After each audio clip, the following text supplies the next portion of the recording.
नमस्ते, म हुँ जित श्रेष्ठ। मेरो युट्युब च्यानलमा सबैलाई स्वागत छ। यो च्यानल सुरुमा केवल मेरो ट्राभल मेमोरीहरू सुरक्षित गर्न र साथीहरूसँग बाँड्नका लागि बनाएको थिएँ, तर समयसँगै मेरो भूमिका विस्तार भएको छ।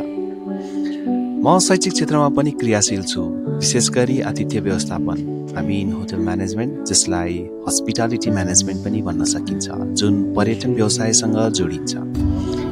यही कारणले यस च्यानलमा अबदेखि शैक्षिक सामग्रीहरू पनि समावेश गर्ने सोच बनाएको छु। आशा छ यो शैक्षिक यात्रामा हामी सँगै सिक्दै ज्ञान र विचार साट्नेछौँ। यहाँहरूले यो भिडियो पुरा हेरेर प्रतिक्रिया दिनुहोला र मेरो च्यानललाई सब्स्क्राइब पनि गरिदिनुहोला। हामी नयाँ यात्रा र नयाँ ज्ञानको खोजीमा सँगै अघि बढ्नेछौँ।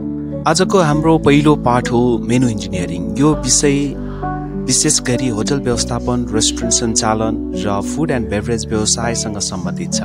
यदि तपाईँ यस क्षेत्रमा हुनुहुन्छ वा जान्न चाहनुहुन्छ भने यो भिडियो तपाईँहरूको लागि धेरै नै उपयोग हुनेछ। मेनु रेस्टुरेन्टहरूको लागि बजारको दृष्टिकोणबाट अत्यन्त महत्त्वपूर्ण छ, जसलाई धेरै अनुसन्धानकर्ताहरूको कार्यमा वर्णन गरिएको छ। बोडा र उनका सहकर्मीहरू 1993 का अनुसार मेनु रेस्टुरेन्टको प्रतिबिम्ब हो, जसले मूल्यहरूको सङ्केतका साथ भोजनको छनौट प्रस्तुत गर्दछ। यसले व्यवसायको गुणस्तर र छनौटको साथै त्यहाँ काम गर्ने व्यक्तिहरूको व्यावसायिक ज्ञानको जानकारी दिन्छ।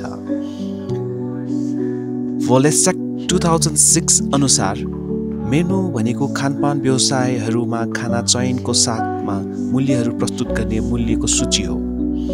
यसले गेस्टहरूको ध्यान आकर्षण गर्छ र उपभोगलाई प्रोत्साहन गर्छ, साथै कुनै ठाउँ, समाज, धर्म, परम्पराको खाना संस्कृतिको प्रतीकको रूपमा पनि लिन सकिन्छ। आज हामी मेनु इन्जिनियरिङको चर्चा गर्नेछौँ। मेनु इन्जिनियरिङ भनेको रेस्टुरेन्ट वा खानाको व्यवसायमा ग्राहकहरूलाई दिने मेनुलाई व्यवस्थित रूपमा डिजाइन गर्ने प्रक्रिया हो। यसले खाना तथा पेय पदार्थहरूको लोकप्रियता, लागत र नाफालाई ध्यानमा राखेर मेनुलाई आकर्षक र लाभदायक बनाउन मद्दत गर्दछ।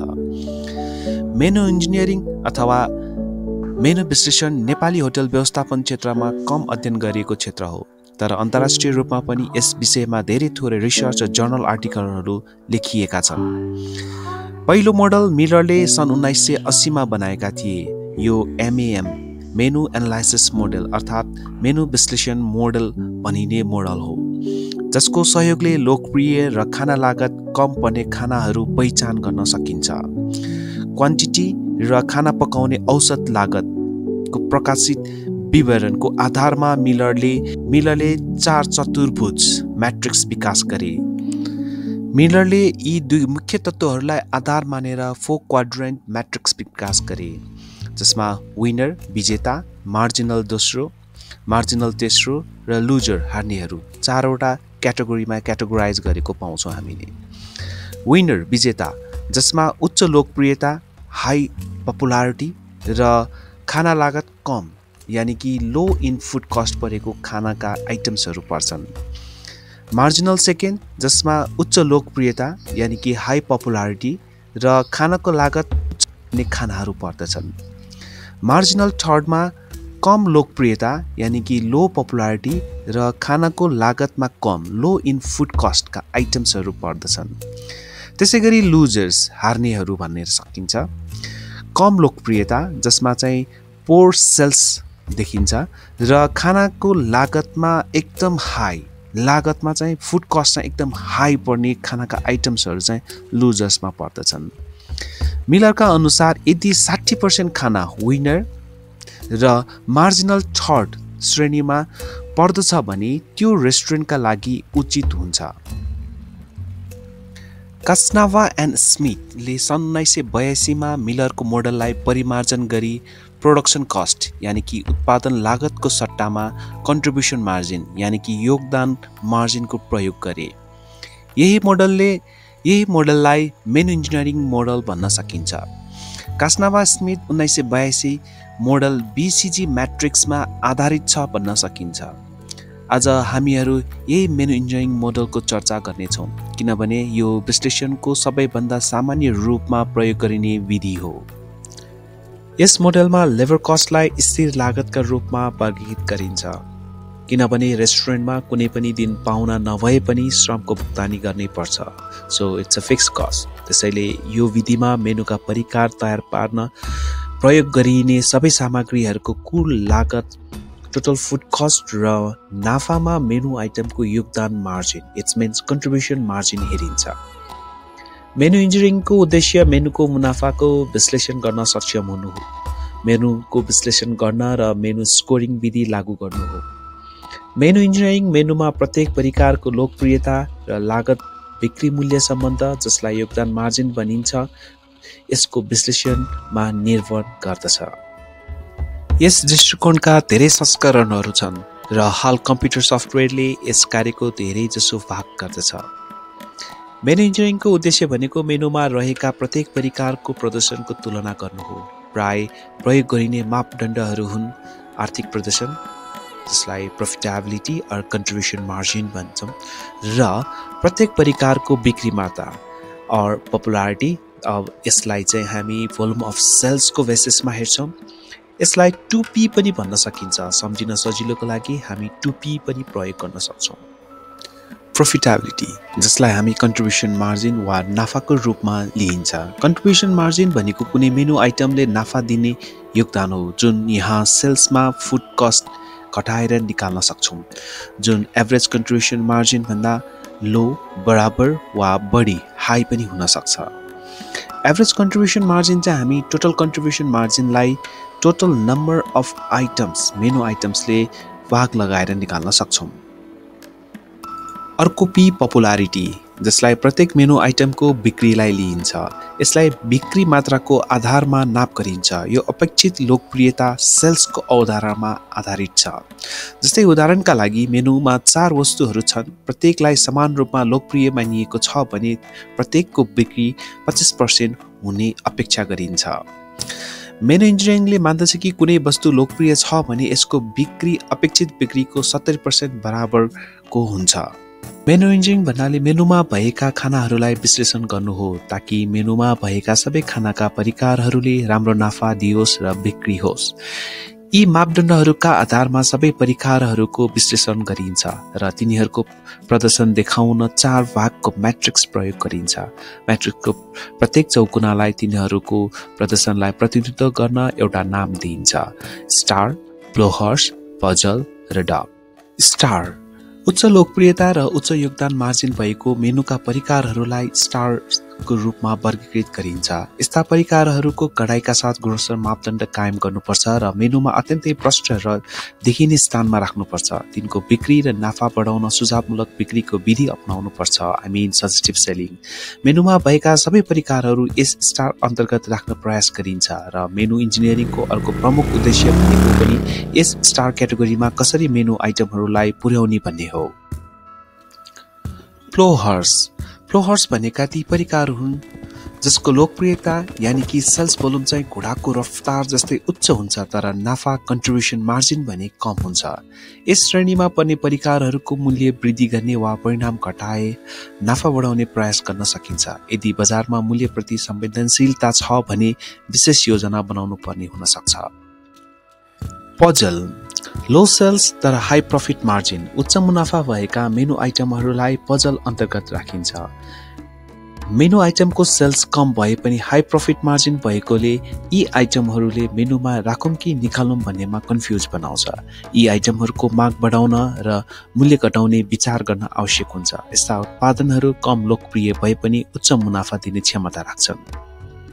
चौथोमा डग आइटम्सहरू कम लोकप्रिय र कम योगदान यानि कि कन्ट्रिब्युसन मार्जिन हुने आइटमहरू हुन्। यी आइटमहरूलाई मेनुबाट हटाउन वा पुनः डिजाइन गर्न आवश्यक छ।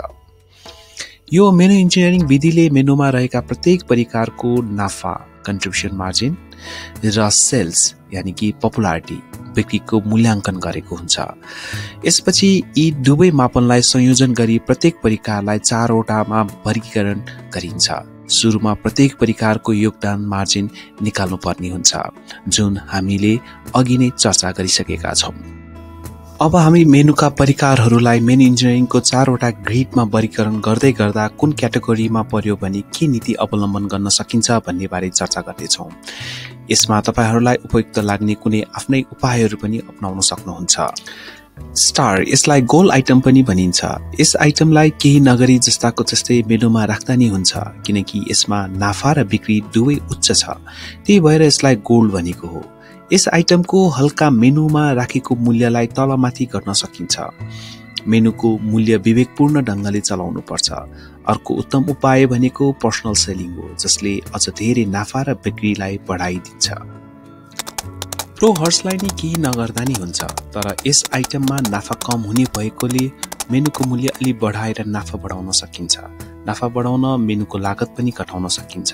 मेनुको फुड कस्ट घटाउन त्यसमा प्रयोग गरिएका इन्ग्रेडिएन्ट्सहरूको क्वान्टिटी घटाउन सकिन्छ कि बढी लागत भएको वस्तुको क्वान्टिटी घटाएर त्यसको सट्टा अरूको क्वान्टिटी बढाउन पनि सकिन्छ। अर्को उपाय भनेको मेनुलाई प्रमोट गर्ने अथवा पर्सनल सेल्स गर्न पनि सकिन्छ, ताकि अझ धेरै बिक्री बढोस् भनेर। यी आइटमहरूलाई नि केही नगर्दा हुन्छ। प्रफिट मार्जिन बढी छ भनेर चित्त बुझाउँदा नि हुन्छ, तर सेल्स कमी हुने भएकोले यस आइटमहरूको सेल्स बढाउने उपाय लगाउनु पर्छ। यसको सेल्स बढाउन हल्का बिक्री मूल्य तलमाथि गर्दा हुन्छ। मूल्य घटाउँदा सेल्स बढ्ने सम्भावना हुन्छ, तर प्रफिट मार्जिन घट्छ कि भन्ने डर हुन्छ। त्यसैले यस आइटमलाई रिडिजाइन गर्दा राम्रो हुन्छ।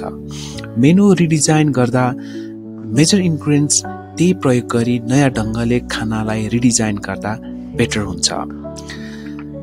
रिडिजाइन गर्दाखेरि मेनुमा पोजिसनिङ पनि रिपोजिसनिङ गर्दाखेरि बेटर हुन्छ। जहिले पनि मेनु पोजिसनिङ गर्दाखेरि फोकल पोइन्टमा यो आइटम्सहरूलाई राख्दा बिक्री बेसी बढ्ने सम्भावना रहन्छ र बिक्री बढाउनको लागि हामीले जहिले पनि पर्सनल सेलिङ्स गर्न सक्छौँ र हामीले मेनु मर्कन्डाइजिङका टुल्सहरूलाई अपनाउन सक्छौँ। डक आइटममा प्रफिट मार्जिन पनि कम हुन्छ, सेल्स भोल्युम पनि कम हुन्छ, त्यसैले यसलाई मेनुबाट हटाउँदा नि हुन्छ, केही नगरी मेनुमा राख्दा नि हुन्छ। यस आइटमहरूलाई नाफा र बिक्री बढाउन मेनुलाई रिडिजाइन गर्नु पनि हुन्छ। रिडिजाइन गर्दै गर्दा हामीले प्रफिट मार्जिन बढाउन सक्छौँ र कस्टमरहरूले नि नयाँ परिकार मेनुमा आएछ भनेर ट्राई गर्ने सम्भावना हुन्छ।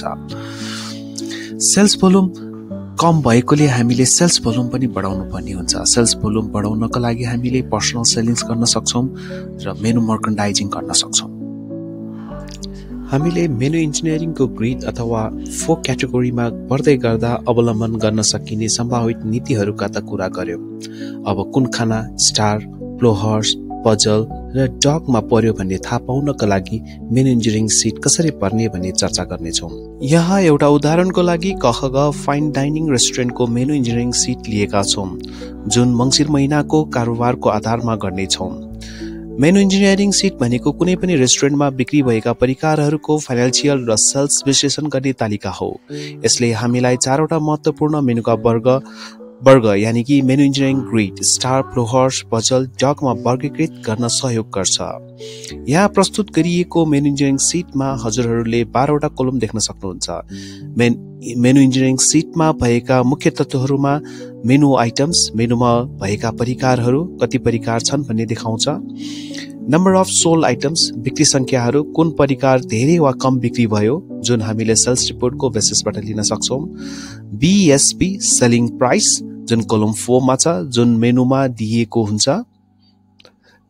फुड कस्ट पर्सेन्टेज, एउटा परिकार बनाउन लाग्ने लागत, जुन हामीले स्ट्यान्डर्ड रेसिपीबाट पनि थाहा पाउन सकिन्छ।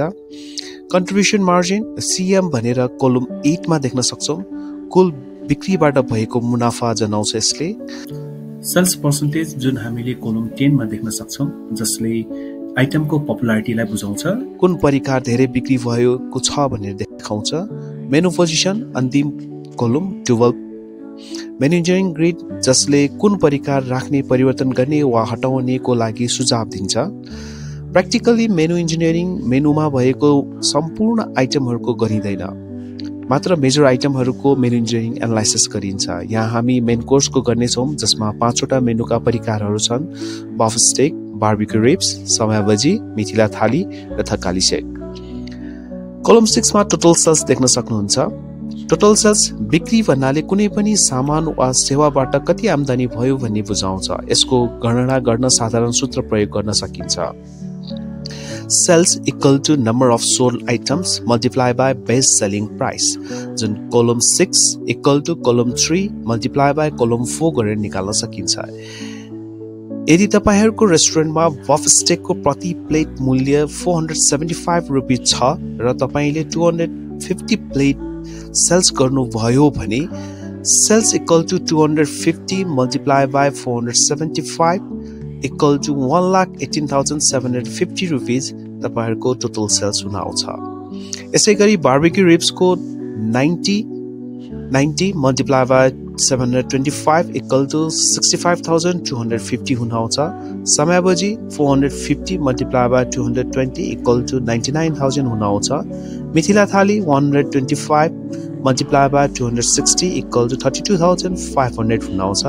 तकाली set equal to 750 multiplied by 250 equal to 1,87,500 हुन आउँछ। यी सबै आइटम सेल्सहरुको सम अप गर्दा टोटल सेल्स 5,03,000 रुपैयाँ हुन आउँछ। फुड कस्ट भन्नाले कुनै पनि परिकार बनाउन लाग्ने कुल लागत हो। यो लागत बिक्री मूल्य सेल्सको निश्चित प्रतिशत हुन्छ। Food cost equal to food cost percentage multiply by sales गरेर निकाल्न सक्छौं।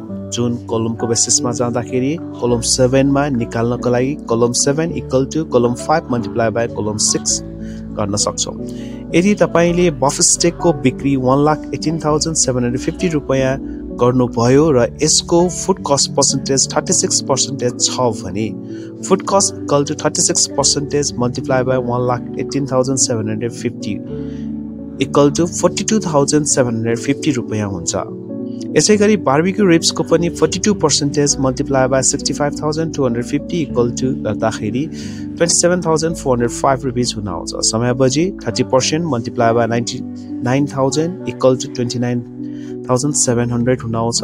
मिथिला थाली 35% multiply by 32,500 equal to 11,375 food cost हुन आउँछ। थकाली सेट को 56,250 फुड कस्ट हुन आउँछ। यी सबै आइटम फुड कस्टहरुको पनि सम अप गर्दा टोटल फुड कस्ट 1,67,480 रुपीस हुन आउँछ।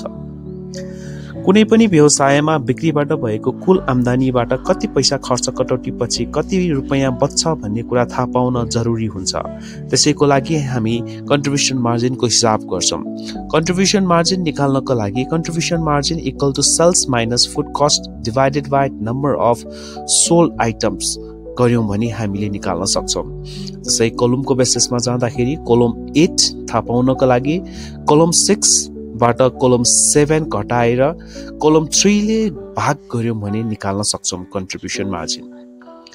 अब यहाँ मानौ तपाईले बफ स्टेक बिक्री गर्नुभयो जसको कुल बिक्री 1,18,750 रुपीस को छ।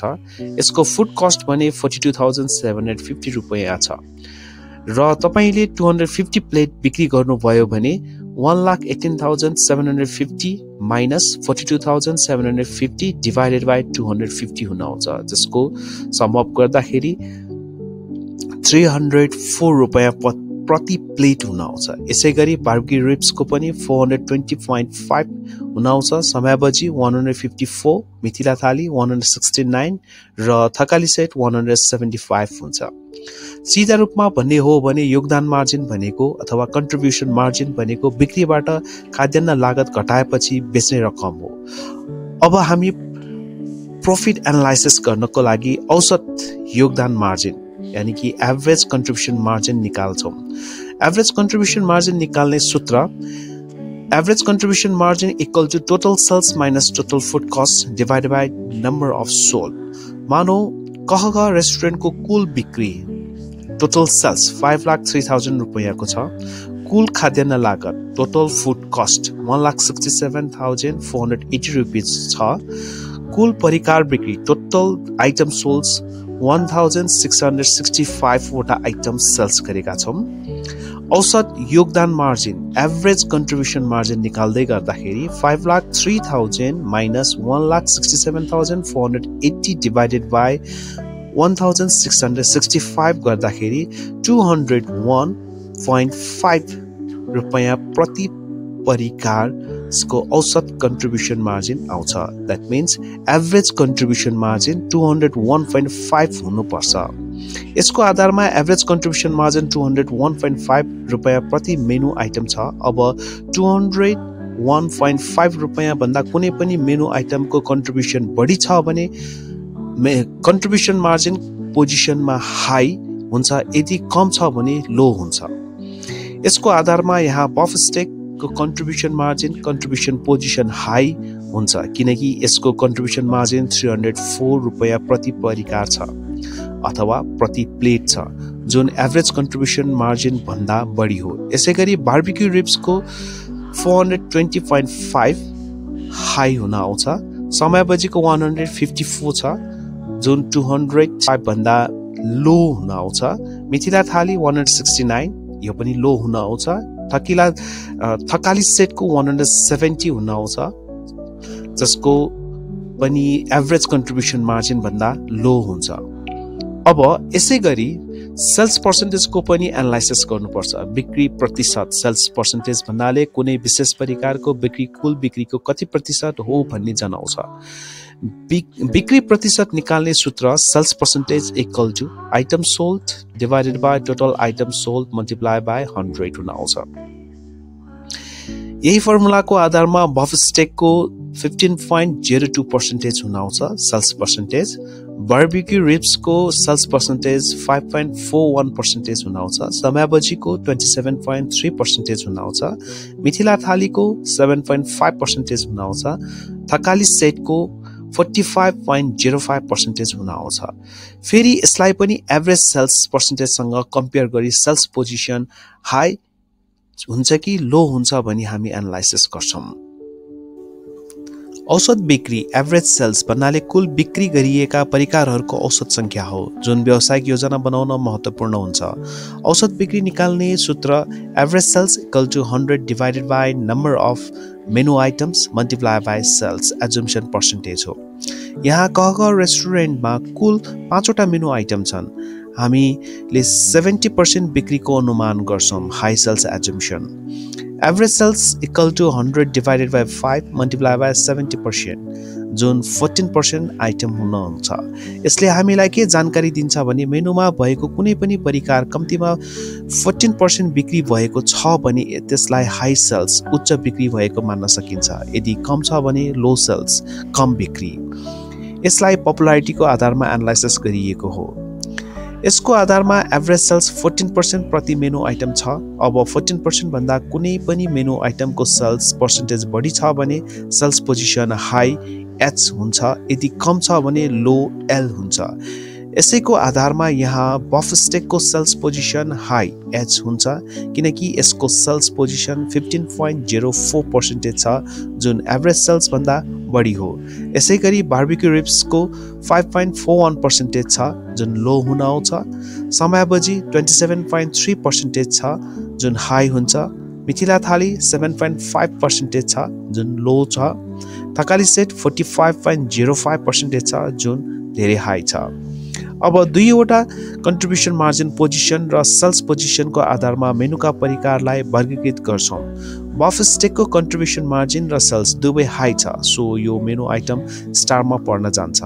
बार्बिक्यू रिब्स धेरै नाफा छ तर कम बिक्री, सेल्स लो छ, त्यही भएर यो पजल आइटम भयो। समयबजी र थकाली सेटको भने लो हर्समा पर्न गएको छ, किनकि यी दुवै परिकारहरूको कम नाफा छ र धेरै बिक्री छ। यसैगरी मिथिला थाली चाहिँ डकमा पर्न जान्छ, किनकि यसको कन्ट्रिब्युसन मार्जिन र सेल्स दुवै कम छ, यानि कि लो छ। यसरी मेनु इन्जिनियरिङ सिट तयार गरी मेनुका परिकारलाई वर्गीकृत गर्न सकिन्छ। हामीले अगाडि चर्चा गरे चाहिँ विभिन्न उपाय र जुक्ति लगाई सबै परिकारहरूको उत्कृष्ट बिक्री र उच्च नाफा लिन सक्छौं।